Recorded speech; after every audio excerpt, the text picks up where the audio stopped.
Desde que o Pratique Bem Viver começou, o Fábio é acompanhado pelo cardiologista Rodrigo Penha. E hoje ele vai ajudar você que também passa pelo mesmo problema, manter a pressão controlada. E com a dieta hipertensão, é isso, né, Rodrigo? Que dieta é essa? Como é que é isso? Foi feito um trabalho nos Estados Unidos desde 97. Será que o que a gente come, né, pode influenciar ou pode reduzir a pressão? Essa dieta DASH, quem quiser depois pesquisar e conhecer mais, é uma avaliação alimentar, é um jeito de comer com que mesmo os dois grupos de pessoas que reduziram o sal, aquelas pessoas que comiam certos alimentos tinham redução muito maior. Tanto é que passou a fazer parte agora da diretriz da Sociedade Brasileira de Cardiologia incorporar alimentos na sua dieta do dia a dia que vão te ajudar a reduzir a hipertensão. Então a gente fala que são alimentos anti-hipertensivos. Isso já está comprovado. Por exemplo, o que a gente fala nesse grupo de pessoas que foram estudados, eles eram obrigados a comer durante o dia até 10 porções de legumes e frutas frescas. E aí com que o potássio que tinha nesse alimento, nos alimentos integrais, os componentes, fizeram com que nesse grupo, sem mudar nada, a pressão reduzisse. Então hoje já é recomendação que as pessoas se alimentem de produtos naturais. Então tem que ter no seu dia a dia, pelo menos 10 porções entre legumes, verduras e frutas, né? Porque essa alimentação, por si só, reduz a pressão. Mas muito importante, foi como nós começamos com o Fábio. Primeiro, a pressão dele estava muito alta. A gente orientou, reduziu o sal. Foi a primeira medida que ele fez. Depois nós iniciamos a medicação.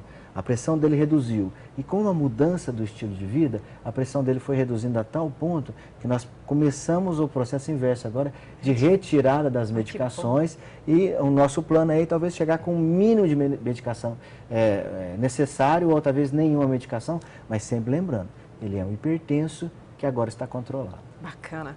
Daqui a pouquinho a gente vai conversar com o Fábio novamente. Eu tenho aqui a pergunta da dona Terezinha Guerreiro.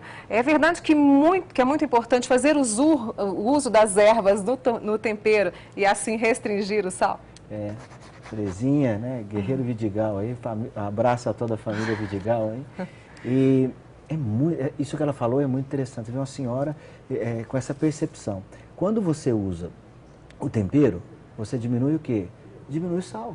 Quando você usa, por exemplo, a salsinha, a cebolinha, a cebola picadinha, quando você aumenta o aroma do tempero, a cozinha francesa faz muito isso, você precisa de menor quantidade de sal, porque o paladar já é bom. Quando não tem nada, não tem tempero nenhum, por exemplo, churrasco. Não tem tempero nenhum, eu vou e coloco muito sal. Então, muito sal. A quantidade de sal do churrasco é impressionante. Então, o que a gente pode fazer? Até mesmo para o churrasco. Se eu coloco uma pimenta, se eu coloco alguma coisa especial no churrasco, me diminui a necessidade de usar tanto sal. Fábio, restringir o sal, você sentiu alguma dificuldade para a gente poder... Foi muito interessante, Mônica, porque a doutora Alessandra me ensinou a respeito. Ela vai poder explicar melhor do que eu, lógico, a questão de eu me alimentar e não perceber mais, não ter mais essa sensibilidade. Porque uma vida desregrada, comendo sal demais, né? Porque pega porção de batata e saleiro ali. Então, eu comecei a não perceber mais. E quando o doutor me ensinou o jeito que eu tenho que fazer, eu percebi a diferença. Mas assim, não está sentindo falta desse sal exagerado que muita gente insiste, né? Não. Muito bem. Alimentos que podem diminuir os efeitos do sódio no nosso organismo. A lista é simples, o doutor Rodrigo já adiantou, né? E agora a gente vai voltar a falar com o Daniel Oliveira, que está com a nutricionista Alessandra Carneiro. Quais são esses alimentos para ficar mais claro ainda, Daniel? Oi, Mônica, bom dia, estamos de volta. Quem vai nos falar sobre esses alimentos é a Alessandra, está aqui com a gente, nutricionista do Fábio, inclusive. Alessandra, quais aí os alimentos indicados para poder neutralizar o efeito do sódio no organismo? Tá, vamos lá. O que é o neutralizar? É realmente buscar o equilíbrio da ingestão. Do potássio, do magnésio, juntamente com o sódio. Então, nós temos as frutas, os melhores alimentos para isso, para buscar esse equilíbrio da bomba de sódio e potássio. Então, eu recomendo a banana prata. Por que a banana prata? Porque ela é que tem o maior teor de potássio. As frutas com maior teor de diurese, a melancia, a laranja. Então, no decorrer do dia do paciente, ele deve dar preferência para esse grupo de frutas. Pode fazer suco também com essas frutas? Com certeza pode fazer o suco. E a cebola e o alho, muita gente se fala, é importante mesmo? A cebola e o alho, o que acontece? Nós vamos trabalhar com um tempero natural. Trabalhando com um tempero natural, eu vou eliminar os temperos industrializados. Então, esse é o melhor objetivo que eu tenho agora com o paciente, eliminar temperos industrializados. Tá? E a linhaça, Alessandra, fala um pouquinho sobre a importância dela no organismo. A linhaça ela é essencial, porque ela é riquíssima em ômega 3, tá? Mas nós temos que dar preferência não para a linhaça inteira, e sim para a linhaça triturada, porque ela vai ter uma melhor absorção.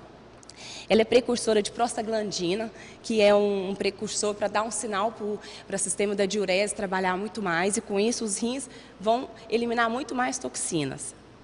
O suco de uva também, a gente tem até aqui na mesa o Stanley Matias está mostrando para vocês. Ele também é recomendável? Sim, o suco de uva, por quê? Ele é riquíssimo, é um alimento funcional, ele é rico em polifenóis, em resveratrol, que vai fazer com que ocorra uma maior proteção do sistema cardiovascular do paciente. Então, é recomendável todos os dias ingerir o suco de uva natural, pelo menos 100 ml por dia. O hipertenso, Alessandra, ele tende a perder muito cálcio. Quais os alimentos seriam indicados para essa questão? Sim, ele tende a perder o cálcio devidamente por essas carências de minerais. Então, é recomendável ele ter atenção à ingestão do leite, do iogurte, do queijo no decorrer do seu dia. E nós temos também uma pergunta aqui de um nosso telespectador, o Lindomar de Eugenópolis. Ele quer saber o famoso pãozinho aí de cada dia. Ele é recomendável? Ele tem sódio? Ele tem muito sódio, né? Infelizmente, o pão francês é o vilão. Ele tem 351 miligramas de sódio. Então, no decorrer do dia, se a pessoa for pensar quantos pães ela ingere, é um alimento a ser trocado pelo integral. Tá? Então, e esses alimentos todos, eles estão sendo aí colocados, inseridos na na dieta do Fábio? Do Fábio, com certeza. Estão todos lá administrados para fracionar o dia dele.